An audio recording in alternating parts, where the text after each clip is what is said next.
নির্দিষ্ট দামে একটি দ্রব্য বিক্রয় করায় 20% ক্ষতি হলো। দ্রব্যটি যদি আরও 70 টাকা বেশি দামে বিক্রয় করা হতো তাহলে 15% লাভ হতো। দ্রব্যটির ক্রয় মূল্য কত? আমাদের প্রশ্নটিতে বলা আছে যে একটি নির্দিষ্ট দামে বিক্রয় করায় 20% কী হলো? ক্ষতি হলো। দ্রব্যটি যদি আরও 70 টাকা দামে বেশি বিক্রয় করা হতো তাহলে 15% লাভ হতো। অর্থাৎ 20% ক্ষতিতে যে বিক্রয় মূল্য হবে এবং 15% লাভে যে বিক্রয় মূল্য হবে, দুই বিক্রয় মূল্যের পার্থক্য হচ্ছে কত টাকা? 70 টাকা। আমি আবার বলতেছি, 20% ক্ষতিতে যে বিক্রয় মূল্য হবে এবং 15% লাভে যে বিক্রয় মূল্য হবে, দুই বিক্রয় মূল্যের পার্থক্য হচ্ছে কত টাকা? 70 টাকা। আমাদের কী বের করতে হবে? ক্রয় মূল্য কত? আমরা ধরে নিই ক্রয় মূল্য 100 টাকা। আমরা ধরে নিই ক্রয় মূল্য কত টাকা? ক্রয় মূল্য 100%। আমরা ধরে নিলাম ক্রয় মূল্য কত পার্সেন্ট? 100%। প্রথমে বলা আছে 20% ক্ষতিতে, 20% ক্ষতিতে। তাহলে 20% ক্ষতিতে বিক্রয় মূল্য কত?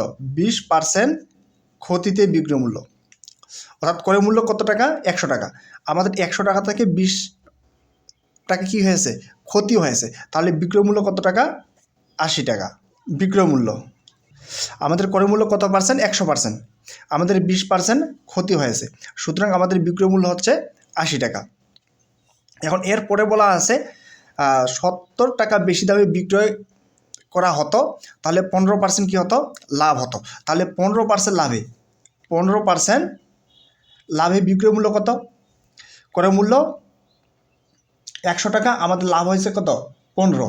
তাহলে আমাদের বিক্রয় মূল্য হচ্ছে 100, 15%, এটা হচ্ছে 80%। এখন দেখুন তো আমাদের ক্রয় মূল্য কত টাকা?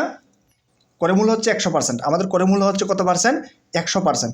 এখন 20% ক্ষতিতে বিক্রয় মূল্য হচ্ছে 80% এবং 15% লাভে বিক্রয় মূল্য হচ্ছে কত? 115%। এই যে দুইটা বিক্রয় মূল্য, এই দুই বিক্রয় মূল্যের পার্থক্য কত? দুই বিক্রয় মূল্যের পার্থক্য হচ্ছে 80 আর এদিকে হচ্ছে 15, তার মানে হচ্ছে 35%। দুই বিক্রয় মূল্যের পার্থক্য কত? 35%। আর প্রশ্নে আমাদের দুই বিক্রয় মূল্যের পার্থক্য কত দেওয়া আছে? 70 টাকা। প্রশ্নে দুই বিক্রয় মূল্যের পার্থক্য কত দেওয়া আছে? 70 টাকা। তাহলে আমরা কি লিখতে পারি? 35%। তাহলে আমরা লিখতে পারি 35% ইকুয়াল 70। অতএব 1% ইকুয়াল 70 ভাগ কত? 35। এবং আমাদের কী বের করতে হবে? ক্রয় মূল্য কত? ক্রয় মূল্য কত? আমরা ক্রয় মূল্যকে ধরে নিয়েছিলাম কত পার্সেন্ট? 100%। তাহলে আমাদের কী বের করতে হবে? 100%-এর মান বের করতে হবে। তাহলে 100% ইকুয়াল 70 ইন্টু 100 ভাগ কত? 35। 35 দুগুণ কত? 70 আর 100 দুগুণ 200। তাহলে দ্রব্যটির ক্রয় মূল্য হচ্ছে কত টাকা? 200 টাকা। একটি ঘড়ি 10% ক্ষতিতে বিক্রয় করা হলো। ঘড়িটি আরও 30 টাকা বেশি মূল্যে বিক্রয় করা হলে 5% লাভ হতো। ঘড়িটির ক্রয় মূল্য কত? এখন দেখুন তো আমাদের এখানে পার্সেন্ট আছে দুইটা, একটা আছে 10% ক্ষতিতে আর একটা হচ্ছে 5% লাভে। অর্থাৎ 10% ক্ষতিতে বিক্রয় মূল্য এবং 5% লাভে বিক্রয় মূল্য। তাহলে বিক্রয় মূল্য কয়টা? দুইটা বিক্রয় মূল্য। একটা আছে 10% ক্ষতিতে বিক্রয় মূল্য, আরেকটা বিক্রয় মূল্য হচ্ছে 5% লাভে বিক্রয় মূল্য। এই দুই বিক্রয় মূল্যের পার্থক্য কত? এই দুই বিক্রয় মূল্যের পার্থক্যই হচ্ছে কত টাকা? 30 টাকা। এই দুই বিক্রয় মূল্যের পার্থক্যই হচ্ছে কত টাকা? 30 টাকা। আমি আরেকবার বলতেছি, একটি ঘড়ি 10% ক্ষতিতে বিক্রয় করা হলো। ঘড়িটি আরও 30 টাকা বেশি দামে, 30 টাকা দামে না, কিন্তু 30 টাকা বেশি দামে যদি বিক্রয় করা হতো তাহলে 5% লাভ হতো। অর্থাৎ 10% ক্ষতিতে বিক্রয় মূল্য এবং 5% লাভে বিক্রয় মূল্য, এই দুই বিক্রয় মূল্যের পার্থক্যই হচ্ছে কত টাকা? 30 টাকা। এখন বলছে যে ঘড়িটির ক্রয় মূল্য কত? তাহলে আমরা মনে করি ঘড়িটির ক্রয় মূল্য কত? মনে করি ঘড়িটির ক্রয় মূল্য হচ্ছে 100%। ঘড়িটির ক্রয় মূল্য কত পার্সেন্ট? 100%। আর 10% ক্ষতিতে বিক্রয় করা হলো। কত পার্সেন্ট ক্ষতিতে? 10% ক্ষতিতে বিক্রয় করা হলো। কত পার্সেন্ট ক্ষতিতে? 10% ক্ষতিতে বিক্রয় করা হলো। তাহলে 10% ক্ষতিতে বিক্রয় মূল্য কত? 90%। ক্রয় মূল্য যদি 100 হয় আর 10 টাকা আমাদের ক্ষতি হয়েছে, তাহলে বিক্রয় মূল্য কত পার্সেন্ট? 90%। এবং 5% লাভে, একটা লাভ কি, একটা বিক্রয় মূল্য 5% লাভে, একটা বিক্রয় মূল্য হচ্ছে 5% লাভে। 5% লাভে মানে কত? 105। অর্থাৎ 10% ক্ষতিতে বিক্রয় মূল্য হচ্ছে 90% এবং 5% লাভে বিক্রয় মূল্য হচ্ছে 105%। এবং দুই বিক্রয় মূল্যের পার্থক্য কত? দুই বিক্রয় মূল্যের পার্থক্য হচ্ছে 15%। দুই বিক্রয় মূল্যের পার্থক্য কত? এখানে 90 এবং কত? 105। তাহলে ব্যবধান কত? 15%। এবং এই 15%-এর আমাদের মান দেওয়া আছে। এই 15%-এর মান কত দেওয়া আছে? এই যে 30 টাকা। তাহলে আমরা লিখতে পারি 15% ইকুয়াল 30, অতএব 1% ইকুয়াল 30/15। আমাদের কী বের করতে হবে? ক্রয় মূল্য। আমরা ক্রয় মূল্যকে কত ধরে নিয়েছিলাম? 100%। অতএব আমাদের বের করতে হবে 100%-এর মান। তাহলে 100% ইকুয়াল 30 × 100 ভাগ কত? 15। তাহলে কাটাকাটি করলে আমাদের হয় 15 × 30, অতএব 200। অর্থাৎ দ্রব্যটির বা পণ্যটির ক্রয় মূল্য হচ্ছে কত টাকা? 200 টাকা। এরপরের প্রশ্নটিতে বলা আছে রুহেল 25% ক্ষতিতে একটি ঘড়ি বিক্রয় করে। যদি ঘড়িটি 350 টাকা বেশি দরে বিক্রয় করা হতো তাহলে 10% লাভ হতো। তাহলে ঘড়িটির ক্রয় মূল্য কত? তাহলে আমাদের এখানে বিক্রয় মূল্য কয়টা হবে? বিক্রয় মূল্য হবে দুইটা।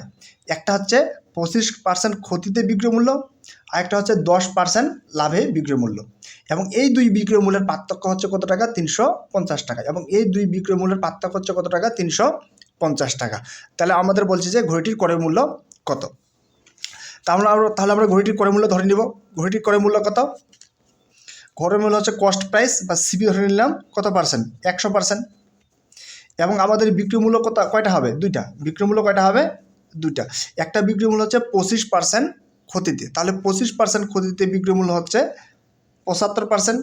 এবং আরেকটি বলা আছে 10% লাভে, 10% লাভে। তাহলে 10% লাভে বিক্রয় মূল্য 110%। তাহলে এই দুই বিক্রয় মূল্যের পার্থক্য কত? এই দুই বিক্রয় মূল্যের পার্থক্য হচ্ছে, পার্থক্য মানে কি মাইনাস, এই দুই বিক্রয় মূল্যের পার্থক্য হচ্ছে এদিক 25 এবং ওই দিক হচ্ছে 10, তার মানে হচ্ছে 35%। কত পার্সেন্ট? 35%। এবং প্রশ্নে আমাদের দুই বিক্রয় মূল্যের পার্থক্য কত দেওয়া আছে? এবং প্রশ্নে দুই বিক্রয় মূল্যের পার্থক্য কত দেওয়া আছে? 350 টাকা। তাহলে আমরা কি লিখতে পারি? তাহলে আমরা লিখতে পারি 35% ইকুয়াল 350, অতএব 1% ইকুয়াল 350 ভাগ কত? 35। আমাদের কি বের করতে হবে? আমাদের বের করতে হবে ক্রয় মূল্য। ক্রয় মূল্যকে আমরা কত ধরে নিয়েছিলাম? ক্রয় মূল্যকে আমরা ধরে নিয়েছিলাম 100%। অর্থাৎ আমাদের 100%-এর মান বের করতে হবে। সুতরাং আমরা লিখতে পারি 100% ইকুয়াল 350 × 100 ভাগ 35। তাহলে 35 একে 35, একটা শূন্য থাকে, অর্থাৎ এককে 1, 1, 2, 3, তিনটা শূন্য, অর্থাৎ 1000 টাকা। অর্থাৎ দ্রব্যটির বা ঘড়িটির ক্রয় মূল্য হচ্ছে কত টাকা? 1000 টাকা। ঘড়িটির ক্রয় মূল্য কত টাকা? 1000 টাকা। এরপরের প্রশ্নটিতেও বলা আছে একটি ঘড়ি 10% ক্ষতিতে বিক্রয় করা হলো। কত পার্সেন্ট ক্ষতিতে? 10% ক্ষতিতে। তাহলে আমরা যদি ক্রয় মূল্য কত ধরে নিই? ক্রয় মূল্য যদি 100 ধরে নেই, তাহলে 10% ক্ষতিতে বিক্রয় মূল্য 90 টাকা এবং 7% লাভে।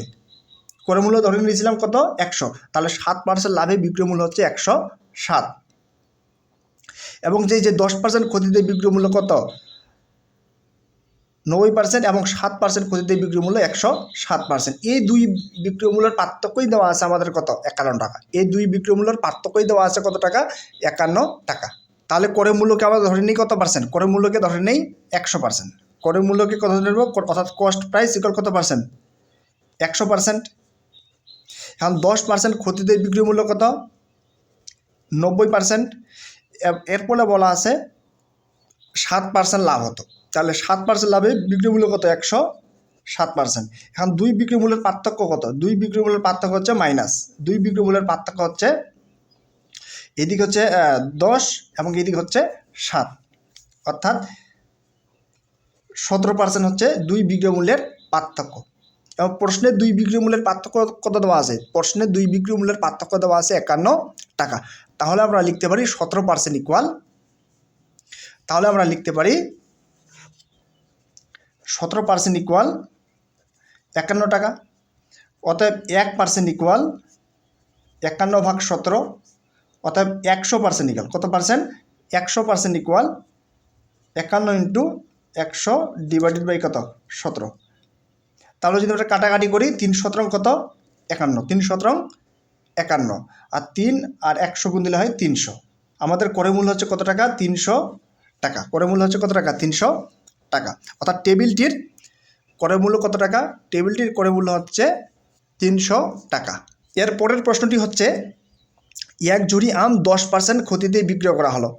তাহলে 10% ক্ষতিতে একটা বিক্রয় মূল্য আছে, এবং বিক্রয় মূল্য যদি 45 টাকা বেশি হলে 5% লাভ হতো। একটা 10% ক্ষতিতে বিক্রয় মূল্য, আর একটা বিক্রয় মূল্য হচ্ছে 5% লাভে বিক্রয় মূল্য, এবং দুই বিক্রয় মূল্যের পার্থক্য দেওয়া আছে আমাদের কত? 45 টাকা। বলছে যে এক ঝুড়ি আমের দাম কত? আমাদের কি বের করতে হবে? করে মূল্য বের করতে হবে। তাহলে আমরা করে মূল্য ধরে নেই। করে মূল্য কস্ট প্রাইস কত পার্সেন্ট? 100%। করে মূল্য কত পার্সেন্ট? 100%। এবং 10% ক্ষতিতে, 10% ক্ষতিতে বিক্রি মূল্য কত? 10% ক্ষতিতে বিক্রি মূল্য হচ্ছে 90%। এবং এরপর বলা আছে 5% লাভে, 5% লাভে, 5% লাভে বিক্রি মূল্য কত? 105%। এবং এই যে দুই বিক্রয় মূল্যের, একটা 10% ক্ষতিতে বিক্রয় মূল্য, আর একটা আছে 5% লাভে বিক্রয় মূল্য, এই দুই বিক্রয় মূল্যের পার্থক্য কত? দুই বিক্রয় মূল্যের পার্থক্য হচ্ছে, পার্থক্য মাইনাস, পার্থক্য হচ্ছে 15%। এবং এই 15%-এর মান আমাদের কত দেওয়া আছে? 45। তাহলে আমরা লিখতে পারি, কি? তাহলে লিখতে পারি 15% ইকুয়াল কত? 45। অতএব 1% ইকুয়াল 45 ডিভাইডেড বাই 15। অতএব আমাদের কি বের করতে হবে? করে মূল্য বের করতে হবে, কত দাম। তাহলে করে মূল্য কত ধরে নিয়েছিলাম? 100%। তাহলে 100% ইকুয়াল 45 ইন্টু কত? 100 ডিভাইডেড বাই 15। তাহলে 3 15 45, 3 ইন্টু 100, তাহলে কি 300। তাহলে পণ্যটির বা আমের ঝুড়িটির করে মূল্য কত টাকা? 300 টাকা।